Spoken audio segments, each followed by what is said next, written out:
Welcome to this series preview media edition of Talking Hoosier Baseball. Today is Thursday, April 2nd, 2026. Indiana baseball is 3-9 in Big Ten play and on a 6-game losing streak. Head coach Jeff Mercer met with the media following practice on Thursday. Coach, you've been having Braden Ricketts catch a lot more. I assume part of that is trying to kind of open up more spots in the lineup, especially for someone like Owen Tenouver. So can you kind of just talk a little bit about his development as a catcher and trying to add some slug to the lineup? Yeah, just trying to add length, especially with Koski being out with the injury this week. So started it last week versus Indiana State. I did a really good job. He's developed a ton from last year to this year, and that was kind of part of the plan in his overall growth. But his throwing's really improved a lot, and that was my question in real time. Was he going to be able to throw the ball accurately, strong enough to hold runners? And he did. Throws a guy out at second base against Indiana State, back picks a guy against Evansville, blocked the ball well on turf, makes it a little bit easier. And he and I talked yesterday, receiving kind of that down and in pitch, Kellen and some of those sinkers, Jacoby, some of those guys. I thought he's gotten a lot better about that. And so, yeah, it does. Having him in that position at least once a week or maybe even twice a week would open up the DH spot for us. And then we've made some swing adjustments for him too. And so he needs to kind of go for us as well offensively. So it only makes sense if you're opening up the DH spot for a DH if now you have an offensive catcher and a DH. So both of those things kind of have to fall in place for us. But I like the returns the last 2 days on some spin changes made for him. What goes into your day-to-day, game-by-game decision at third base between Mateo and Will? A lot of it has to do with off attitude, demeanor. Just what kind of energy do you bring? Are you in the right frame of mind to be able to go out and participate at a high level? And we can make there's two kinds of changes. There's the emotional change. There's emotional growth. Am I where I need to be at when I need to be there, right frame of mind? Then there's structural change. So my swing, the way I read the ball, the zones I cover. But I can't change my structural until I'm in the right place, mentally and emotionally. And so sometimes that has a lot to do with our growth. And so we have to be in the right frame of mind to be able to grow and develop the player we want to be. So that's typically what it has to do with. Expanding off of who's behind the plate, have you had any conversations with TJ on his offensive performance? Yeah, a lot. He's a great kid. He had a wrist injury in the fall, so I think that probably stunted a lot of. He was a productive offensive player last year, a lot kind of like Pete Cerrito was a couple of years ago for us. And that was kind of what I had envisioned him being. Never necessarily carry the offense, but to be an active participant. You can hit and run, you can sack bunt. And some of the hard part for TJ is the other guys haven't been in positions for him to do the things that he's good at. He doesn't get sack bunt down the other day, but typically he's very good at sack bunts, slash, he can hit and run. But when he has to just hit, and now the other guys aren't putting him in position to utilize his barrel control skills, it just makes it a lot harder for him. It's one out, nobody on base, I have to go hit. And he's not been as offensive as he was last year. We played a tough schedule, so you kind of get double whammy of those things. But yeah, we've tried a lot of different things for him. I think probably the best thing for him right now is to just, what I was trying to talk about in Nebraska Nebraska, the wind was blowing from the right field pole to the left field pole really hard. So there's not really a hit in right field for him necessarily. It's like, hey, let's just be aggressive. Let's try to be dangerous. Let's be aggressive. I think sometimes when he gets too passive, he's such a good kid. He tries to do such a good job that he ends up pushing the ball foul. He hits a ton of balls hard, fouled in the right field line. Let's get the head out a little bit. Let's try to be more aggressive. Let's open up the big part of the field and see if we can be more productive that way. What's kind of the last couple of conversations we've had. I guess how unique is a player like Aiden Krause with his ability to play defense the way he does at all three outfield spots, the stolen bases, and obviously sometimes the power, the ball skills. How unique of a player is he kind of? Yeah, he's got a great ability, a great skill set. Sometimes it's a little hit or miss in the way it impacts the game. His transition to right field, he's misread some balls in right field, then he's made some tremendous catches, just some really game-changing catches. I know he's more comfortable in center, but I've always liked having a left. If you're going to have a right-handed center fielder or right fielder, you put him in right and the left-handed guy in center. It covers your gaps better.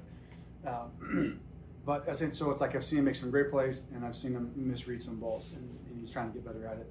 Offensively, I've seen him be dynamic, and I've seen him struggle with kind of those similar situations. So it's just kind of trying to bottle him up and put him in the situations where you feel like he's going to be successful. But yeah, the skill is there, the ability is there. It's a hard transition.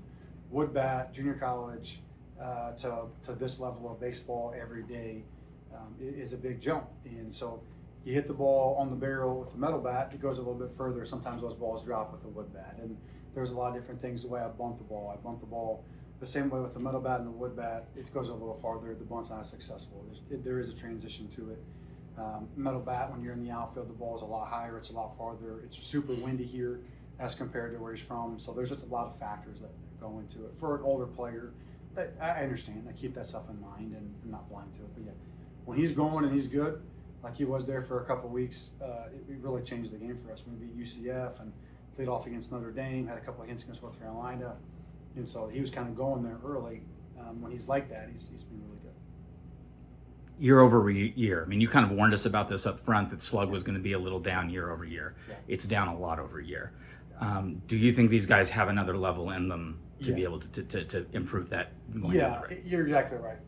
And you talked about it is, I knew it was going to be, just with a draft has impacted us the last few years. It was, when you're on a high school cycle, at some point you're going to have to give it back to the high school guys.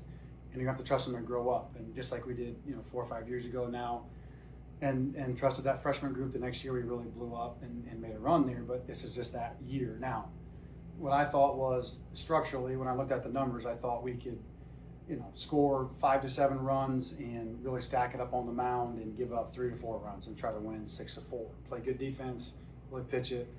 What's happened is you have a couple of those injuries. Now you're giving up 5 to 6 runs, and then you're scoring 3 to 4 runs, and you're underwater consistently.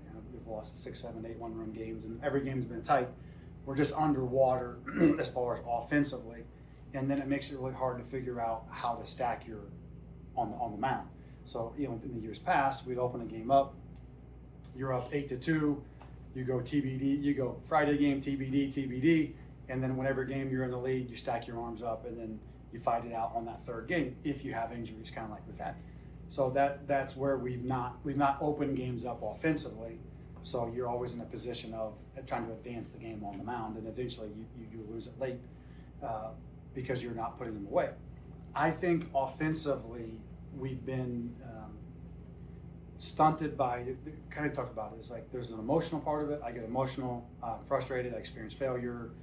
Those things that emotionally get in my way. But there's also structural things, and that's what we're trying to figure out right now is we get guys on base. To your point is we don't have instant offense. Now it's not an instant offense. I think Ricketts is capable of having instant offense. He did it early and I struggled more late. We've done a complete overhaul of his swing. I think that will really help.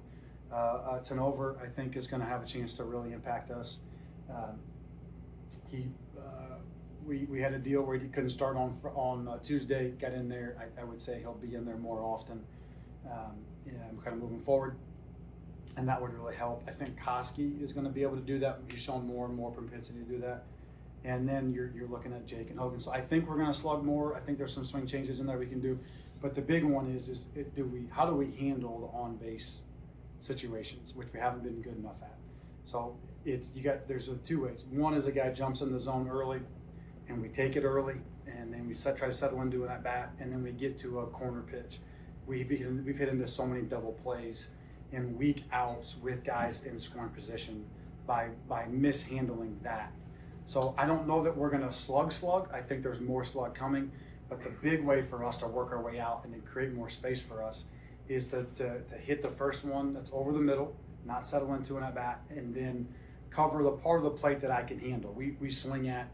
So if I handle the middle away pitch really well, we'll expand on the inside pitch and get jammed. If I handle the middle in pitch well, I'll swing on the outside pitch and I'll roll over it and not double play ball. So that's what we're working on today.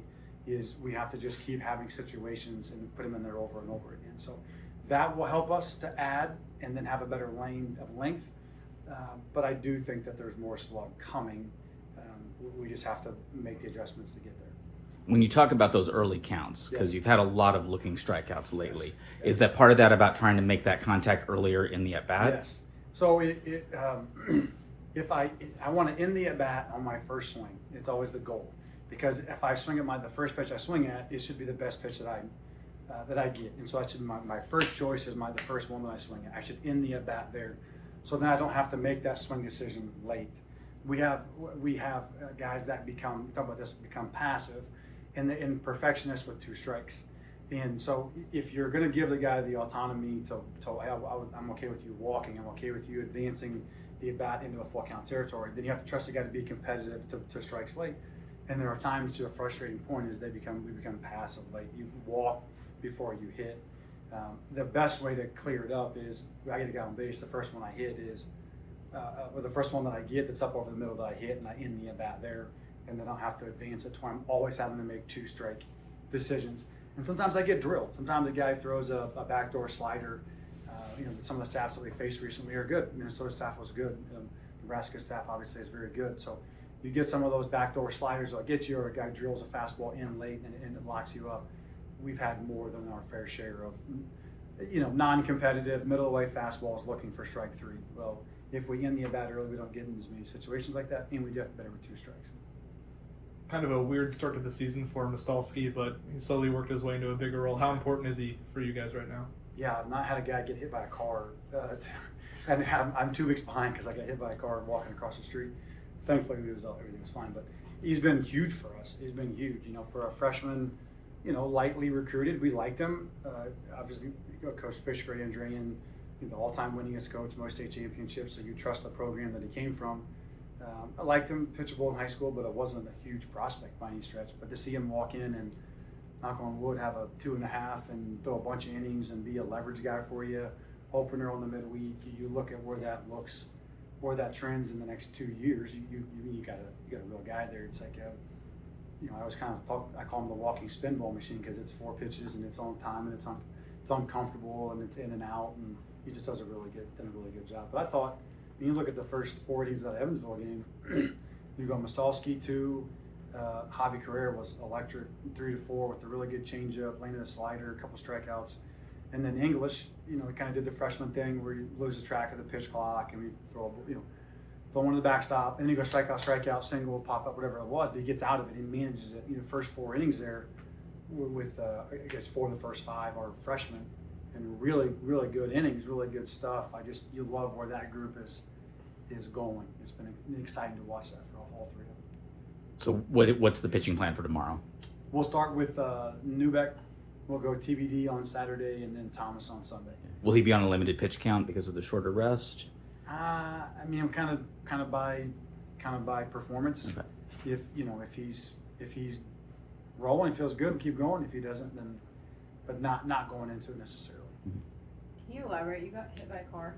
No, Mostalski did. Okay. Ivan did. Sorry, no, I did you not. look great for getting hit by a car 2 weeks ago. No. Right before the season started, it was like a week before the season started. He was walking across from the dorms and got hit. That'll happen on campus. Yeah, right. And so it was like, he was rolling. He was throwing great start the season or in the preseason, and then he texted me and said I got hit by a car. I thought it was actually in a car. I think that would be logical. You would think that. And then I talked to our trainer, and he's like, no, he was actually walking. He got hit and then rolled up on the hood. So then we went and got him, and he was fine, and he just obviously sore. But then his first outing here, he was gassed, and just the shock of what's happened, and then you lose your cardiovascular. So I was telling Coach Myers, I was like, hey, he's going to run out of gas at like 15 pitches, and it was like 15 pitches. He was bright red, and like we need to give him an inhaler. Like he was just out of gas. You just lose it. So. Then since then he's really worked his way back up, and now he's doing great. But yeah, it was a scary. We laugh about it now. The moment was not funny. I was scared to death. I was sitting there eating lunch, and so yeah, he's doing fine now. And with your young team, can you maybe elaborate on the excitement with playing at Wrigleyville in May? Is there a lot of locker room talk about we that? haven't talked about it too much. I don't know if they know. It will be really exciting, when you get there. Either way, but yeah, you're really fortunate. The Big Ten footprint is pretty incredible with a lot of the historic baseball cities, and obviously there's not a Big Ten team in Cincinnati, but Cincinnati, Columbus, Chicago. You get over, and obviously in Illinois, you get over closer to Missouri. There's just a lot of really Milwaukee, a lot of really great baseball history in the region. So to get to go to Wrigley it'll be amazing. All those guys grew up watching the Cubs. So it's a lot of fun. The Hoosiers welcome Rutgers to the Bart 6 p.m. Friday. The team has said all times this weekend are fluid with expected inclement weather in the Bloomington area. See you at the Bart.